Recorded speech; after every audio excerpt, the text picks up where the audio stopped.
Hi guys, ये है Samsung Galaxy S25 as जो कि बहुत पतला फोन है सैमसंग का। और इस फोन को लेके बहुत ज्यादा डिस्कशन हो रही है। लोगों के बहुत सारे क्वेश्चन है कि यार ये फोन इतना पतला है तो क्या ये हीट तो नहीं करता, थ्रॉटल तो नहीं होता। ये तक डाउट है लोगों को कि इसका बैटरी बैकअप कैसा होगा। और मोस्ट इंपॉर्टेंटली लोगों को जानना है कि इस फोन की परफॉर्मेंस कैसी है। पहले बॉक्स ओपन करता हूँ, सारी चीजों को क्लियर करूंगा। तो बॉक्स ओपन करते ही ना, यहाँ पर फोन है, इस वाले एरिया को चेक करते हैं। तो यहाँ पर जो है हमें सिम इजेक्टर मिलता है, साथ में type C to C cable है। और फोन की बात करूं तो भाई इतना पतला है फोन, इसलिए इतनी ज्यादा इसके ऊपर डिस्कशन हो रही है। ये हटा देते हैं।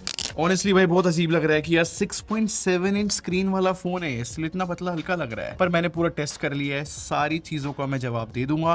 बट स्टार्ट करने से पहले, मेरा नाम है संचित, चैनल का नाम है टेक बार। मैं आप लोग का टेक एक्सपीरियंस बेटर करना चाहता हूँ, सब्सक्राइब पे क्लिक कर लो, साथ में बेल आइकन जरूर प्रेस कर लेना। और गाइज एक चीज मैं इन्फॉर्म कर देता हूँ कि ये वीडियो जो है सैमसंग के साथ कोलैबोरेशन में बन रही है। अब ऑब्वियस सी बात है, सबसे खास बात इस फोन का डिजाइन है।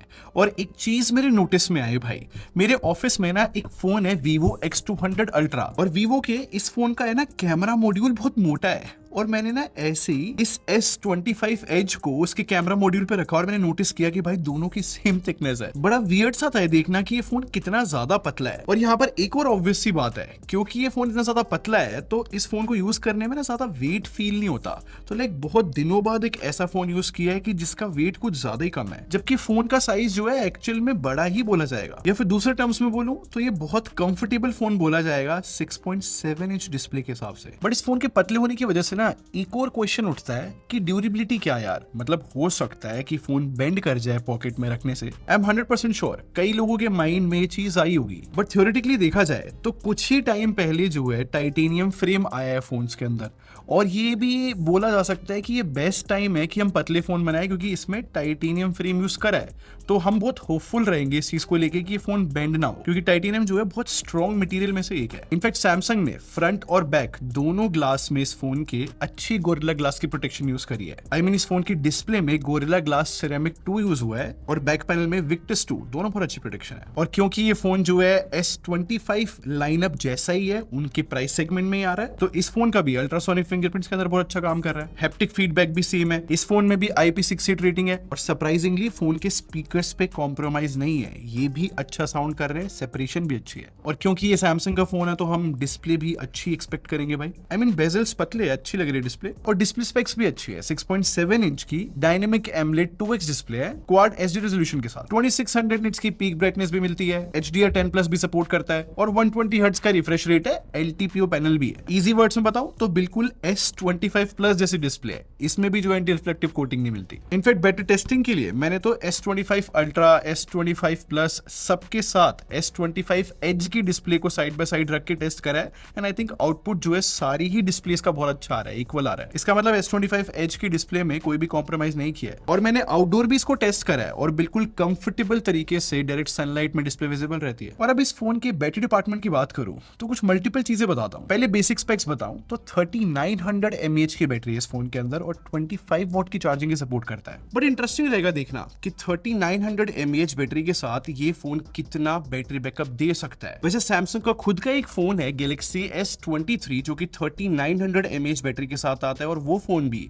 5.5 से 6 घंटे स्क्रीन ऑन टाइम देता है। बट हाँ, इस फोन का स्क्रीन साइज अलग है, ऊपर से रेजोल्यूशन भी अलग है, तो ऑब्वियसली स्क्रीन ऑन टाइम ऊपर नीचे हो सकता है। तो देखता हूँ भाई, सिम डालूंगा और चेक करूंगा क्या है इसका बैटरी बैकअप। बाकी इस फोन में 15 वॉट की वायरलेस चार्जिंग और रिवर्स वायरलेस चार्जिंग का सपोर्ट है। वैसे अप्रिशिएट करने वाली बात है कि यार वायरलेस चार्जिंग है इस पतले से फोन फैक्टर में। और अब कैमरे की बात करें तो इस फोन का जो कैमरा सेटअप है वो 200+12 मेगापिक्सल का है। अब फैक्ट की बात पता है क्या है, इसी प्राइस सेगमेंट के अराउंड जो है S25 अल्ट्रा भी अवेलेबल है, उसमें ज्यादा कैमरा लेंसेज है तो वो कैमरा सुपीरियर ही रहेगा। बट स्टिल अगर मैं S25 एज को अगर जज करूं तो इसका मेन कैमरा भी जो है ओके परफॉर्म कर पा रहा है, क्योंकि इन फोटोज में अगर मैं डिटेल जज करूं तो वो अच्छी आ रही है। इन शॉर्ट जैसे सैमसंग की कलर प्रोसेसिंग रहती है ना, कि फोटोज को रियलिस्टिक रखते हुए एक गुड अमाउंट ऑफ सैचुरेशन रहती है, in fact good amount of brightness भी रहती है फोटोज में। और ह्यूमन शॉट्स की बात करूं तो वहां पर भी मुझे जो है आउटपुट सही लगा। और पोर्ट्रेट मोड की बात करूं तो यहाँ पर HDR थोड़ा बेटर हो सकता है, बट वैसे ओवरऑल अगर मैं एज रिडक्शन देखूं तो वो सही काम कर रही है बिल्कुल। और बैकग्राउंड में जो ब्लर है वो भी अच्छा आ रहा है। और जो 12 मेगापिक्सल का अल्ट्रा वाइड लेंस है उससे जब मैंने फोटोज खींची, आई थिंक यहाँ पर जो है रिजल्ट्स बिल्कुल ठीक आ रहे हैं, डिटेल भी अच्छी रहती है फोटो में और डायनेमिक रेंज भी अच्छी आ जाती है। और सेल्फी की बात करूं तो 12 मेगापिक्सल का फ्रंट कैमरा है और मैं आपको अलग अलग सेल्फीज दिखाता हूं। आई थिंक यहाँ पर स्किन टोन जो है अच्छी आती है, डिटेल भी अच्छी है सेल्फीज के अंदर। और इसके बैक कैमरे का वीडियो सैंपल देखो, आई थिंक वीडियो क्वालिटी तो अच्छी है नो डाउट, क्योंकि वीडियो में स्टेबलाइजेशन मेरे को सही लगी और डिटेल्स भी अच्छी आ रही है। और ये सेम बात मैं फ्रंट के वीडियो सैंपल के बारे में बोल सकता हूं। In short overall processing selfie की जो है काफी अच्छी लगी मेरे को। अब थोड़ी सॉफ्टवेयर डिपार्टमेंट की बात कर लेते हैं। देखो एक चीज क्लियर है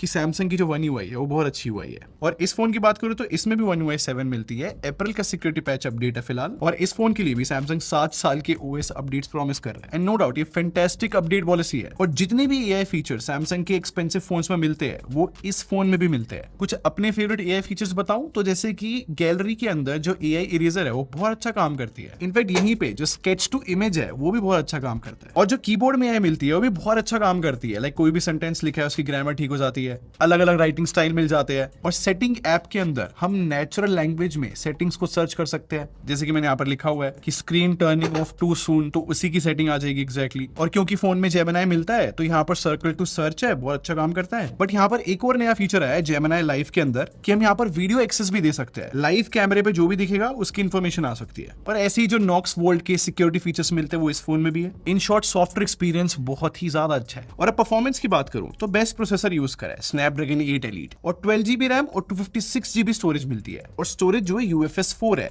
अब अगर मैं बेंचमार्क्स के बारे में बात करूं तो इस फोन के 20 लाख के अराउंड स्कोर्स आए हैं। अब ऑब्वियसली कुछ लोगों का क्वेश्चन होगा कि S25 अल्ट्रा में भी सेम प्रोसेसर है तो उसके 1-2 लाख स्कोर ज्यादा क्यों आ रहे हैं। अब एज्यूम करके बताऊं तो सिंपल सा रीजन हो सकता है कि यार जैसे छोटे फोन्स में थर्मल मैनेज करना होता है ऐसे ही शायद पतले फोन्स में भी होता होगा, क्योंकि दोनों केस में स्पेस की ही प्रॉब्लम होती है। बट वैसे गीकबेंच की बात करूं तो इस फोन ने जो है वहां पर अच्छे स्कोर्स दिखाए हैं। और वैसे इस फोन में जब मैंने प्रैक्टिकल टेस्टिंग की थी गेम्स वगैरह खेल के, वहां पर तो रिजल्ट्स बहुत सही आए। अब है ना पतले फोन के हिसाब से जज करना, मैंने इस फोन में विदरिंग वेव जैसा बहुत हेवी गेम चलाया और 55.6 एवरेज FPS आए हैं। बट ओवरऑल एवरेज FPS फिर भी जो है फॉर्म फैक्टर के हिसाब से अच्छे बोले जाएंगे। और इस ग्राफ को ध्यान से देखा जाए तो 10 मिनट के बाद FPS ऊपर नीचे होते हैं। और यहाँ पर ये भी नोटिस करना कि जो प्रोसेसर है वो 46 डिग्री के अराउंड हीट अप भी हुआ था। एंड गेस व्हाट, जेंशन इंपैक्ट में इस फोन ने बहुत अच्छा परफॉर्म कर दिया। इस फोन में ना जेंशन इंपैक्ट मैंने 30 मिनट्स के लिए खेला था और 59.7 एवरेज FPS आए हैं, ये अनएक्सपेक्टेड ही था। और 43 डिग्री तक इसका टेम्परेचर गया है और ना ही प्रोसेसर ने थ्रॉटलिंग दिखाई। और ग्राफ में भी जो आप ऊपर नीचे FPS देख रहे हो ना वो भी लोडिंग स्क्रीन के टाइम पे आए थे। और BGMI की बात करूं तो फिलहाल जो है 90 FPS की सेटिंग ही अवेलेबल है और यहाँ पर जो है 89 से ऊपर का ही एवरेज FPS है। अब देखो मुझे पता है कि कोई भी यूजर जो है पतला फोन गेमिंग के लिए नहीं खरीदता, बट मैं ये सारे टेस्ट इसलिए परफॉर्म कर रहा था जिससे मुझे एक पूरी पिक्चर पता लग जाए कि ये फोन जो है हीट कैसे मैनेज कर रहा है, परफॉर्मेंस कैसी दे रहा है, जिससे ये पता लग जाता है कि रियल लाइफ में फोन जो है अगर बहुत हेवी टास्क का परफॉर्म करते हो तो ये कैसा परफॉर्म करेगा फ्यूचर में। और ये फोन हीट कैसे मैनेज कर पा रहा है इसके पीछे सिंपल सा टेक्निकल रीजन है कि इस फॉर्म फैक्टर में भी सैमसंग ने एक अलग वेपर चेंबर कूलिंग सिस्टम इस फोन के अंदर यूज करा है, इसीलिए हीट मैनेज हो रही है। इजी लैंग्वेज में बताऊं तो अभी तक की टेस्टिंग में ये चीज क्लियर हो जाती है कि अगर आप इस फोन को गर्मी में भी यूज करते हो तो ऐसा थ्रॉटलिंग होने के चांसेस बहुत कम ही है। तो ये थी कंप्लीट टेस्टिंग इस सैमसंग गैलेक्सी S25 Edge की। इसके एग्जैक्ट प्राइस की बात करूं तो 1,10,000 रुपीज है। आप क्या सोचते हो इस फोन के बारे में मुझे कमेंट सेक्शन में जरूर बताना। और अगर आपको ये वीडियो पसंद आई हो तो लाइक बटन पर क्लिक कर दो और सब्सक्राइब करके हमारे टेक बार आर्मी को ज्वाइन कर लो। हम लोग क्वालिटी में बिलीव रखते हैं। अगले मिलते हैं। Thanks for watching. Bye bye guys.